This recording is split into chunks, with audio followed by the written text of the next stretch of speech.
Olá, professores e professoras da educação básica, em especial a educação infantil e aos anos iniciais do ensino fundamental. A solicitação que me foi feita e que eu atendo hoje com alegria é no sentido de conversarmos sobre alternativas de aprendizagem neste momento de pandemia e alternativas de avaliação. Verdade seja dita, a nossa conversa é necessária no sentido de refletirmos em especial sobre quem ainda imagina, o profissional que ainda imagina que é possível fazer educação remota, educação à distância ou como queiram chamar, da mesma forma que fazíamos na sala de aula, poderá ter uma sensação de impotência ou uma sensação de insucesso. Porque se analisarmos, nem todos nós estávamos felizes com a devolutiva das nossas crianças em sala de aula. Concordam comigo? Se não concordam, vocês têm toda a condição de argumentação e de discordar, obviamente.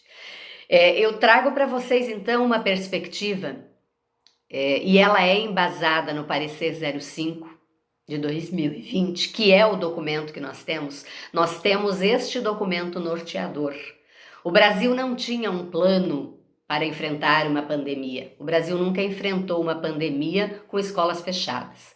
Então é obviamente que o Conselho teve que se organizar, teve que ler, teve que propor, teve que se espelhar em alguns documentos de muitos países. Nós temos muitos países, eu cheguei a esta informação hoje e fiquei verdadeiramente assustada. São 165 países do mundo com escolas fechadas.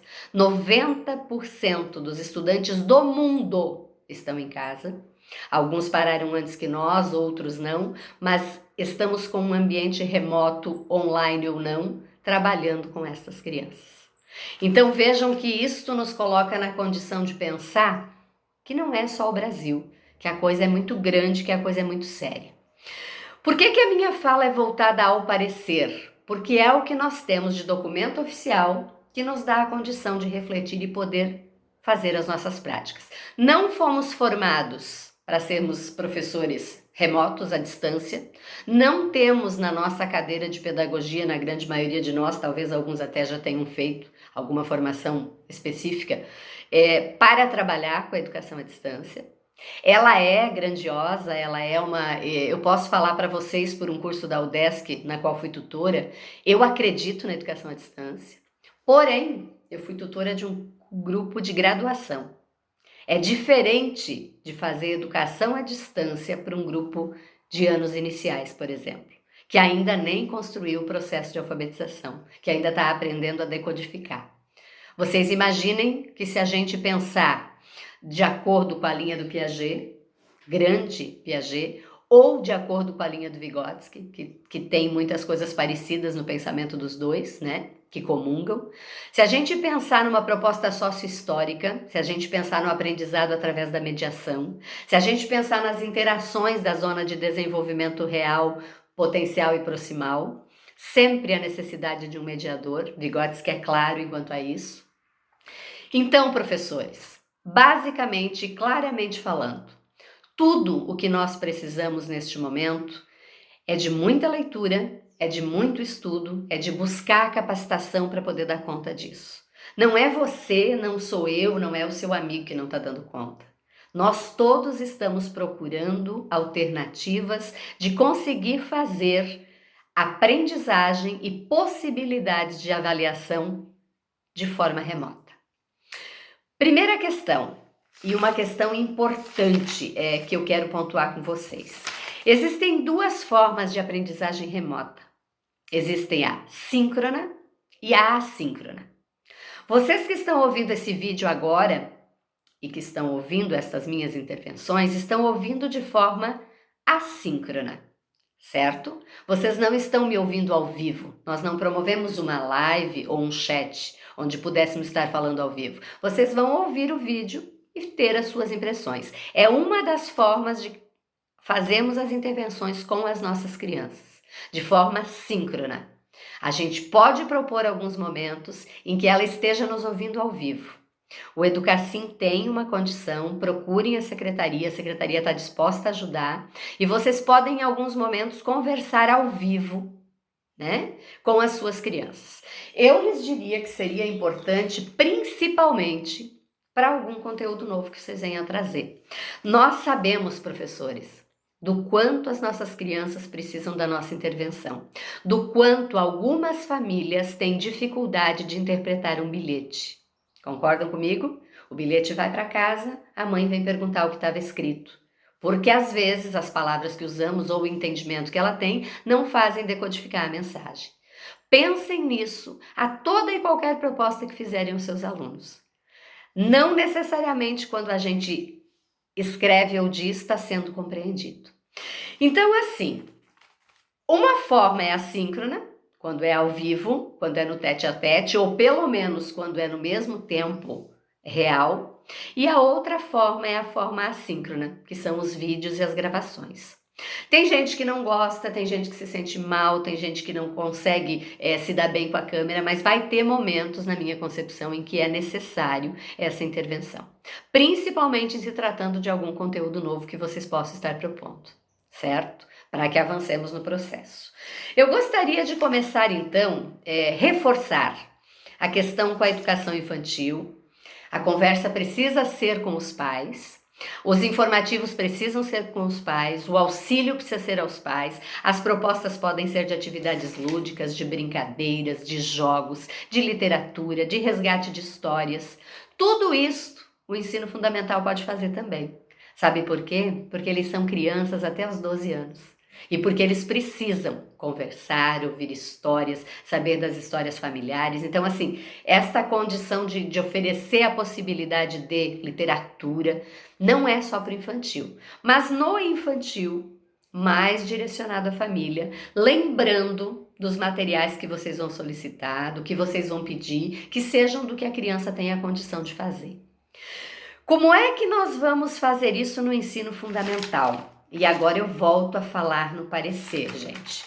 O parecer ele é muito claro e ele nos diz assim: roteiros práticos.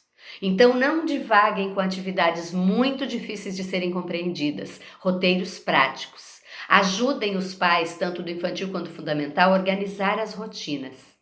Façam cursos online, isso está escrito no parecer. O AvaMec tem cursos excelentes que podem nos ajudar nesse momento. Sem leitura não conseguiremos ser professores eficientes nesse momento, isso é fato.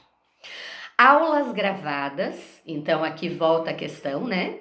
Utilizem a plataforma do Educacim, existe a condição de utilizar a plataforma para fazer uma comunicação síncrona e também assíncrona.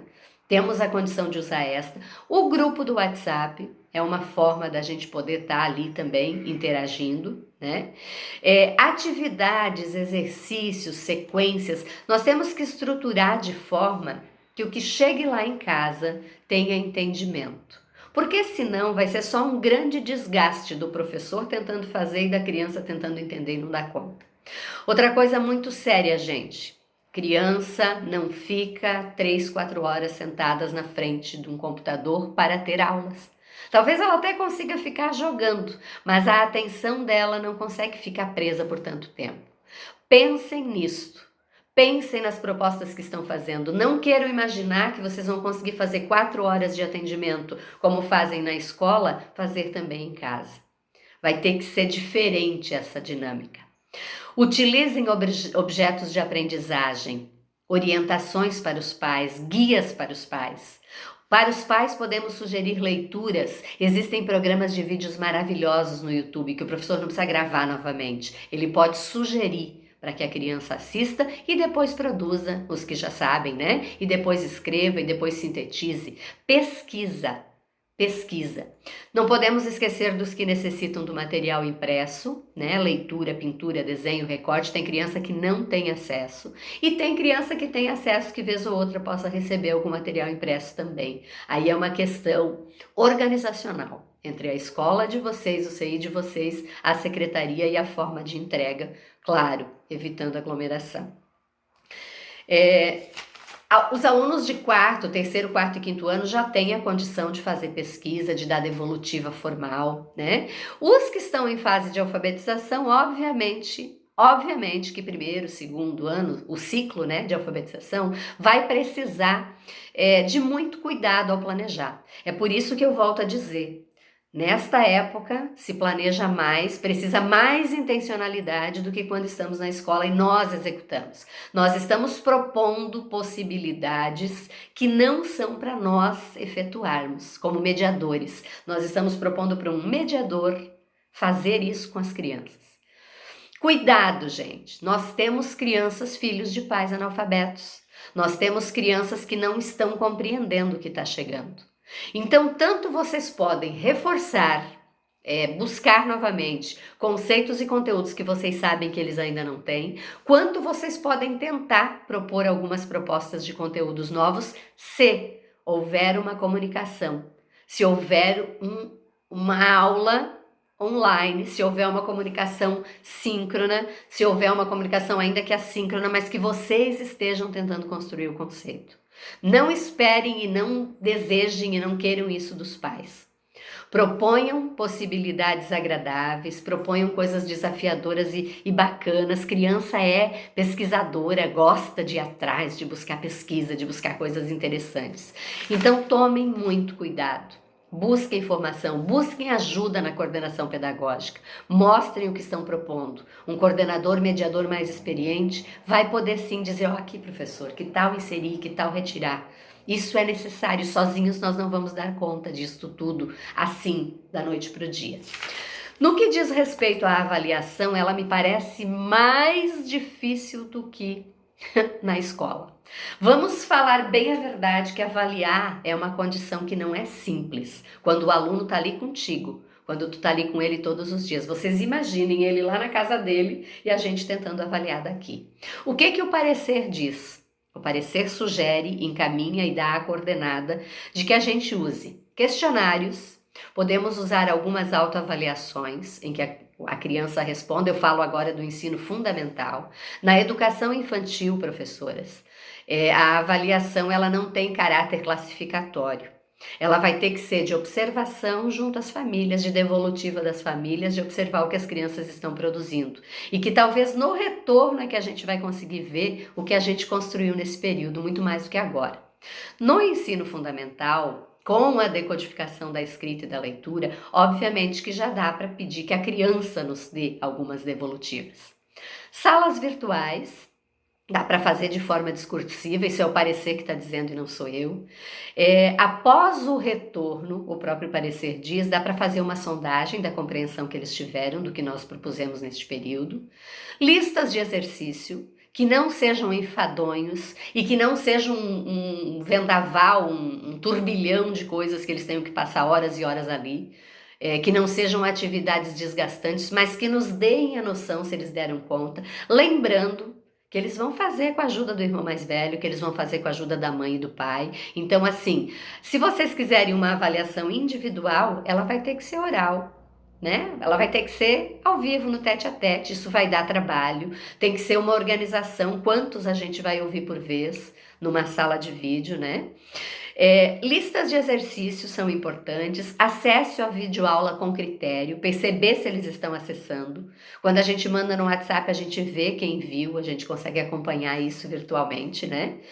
Eles podem e devem, e eu acredito que talvez seja do que o parecer está sugerindo o mais significativo, as pesquisas, as produções de texto, porque eles podem pesquisar em várias fontes e produzir um texto e encaminhar este texto ao professor. Isso é construir conhecimento, é se colocar numa condição de querer aprender sobre, realizar avaliação oral individual em pares. São estas as propostas do parecer. A gente precisa mais do que nunca, professores. A gente vem falando isso há anos, de um currículo vivo. A gente precisa de novas práticas. A gente precisa ter frutos diferentes do que a gente esperava na escola. Quando o Rubem Alves foi conhecer a Escola da Ponte, tem uma crônica que eu gravei e vou lhes encaminhar, uma menina de 9 anos mostrou a Escola da Ponte para ele. E a primeira coisa que ela disse: esqueça, professor, de tudo o que você sabe sobre escola ao entrar na nossa escola. Eu vou me apropriar desta metáfora, né? Deste recorte, para finalizar a fala, até para ela não ficar muito extensa e a gente pode fazer outras falas se necessário. Dizer para vocês assim: esqueçam o que vocês propunham e faziam na sala presencial. Nós temos que nos reinventar. E reinventar é isso, é fazer diferente, é buscar ajuda, buscar fundamentação e propor e avaliar de forma diferente. Chegou o nosso momento de fazer diferente. Eu estou por aqui. Se precisarem de mim é só chamar. Um grande abraço.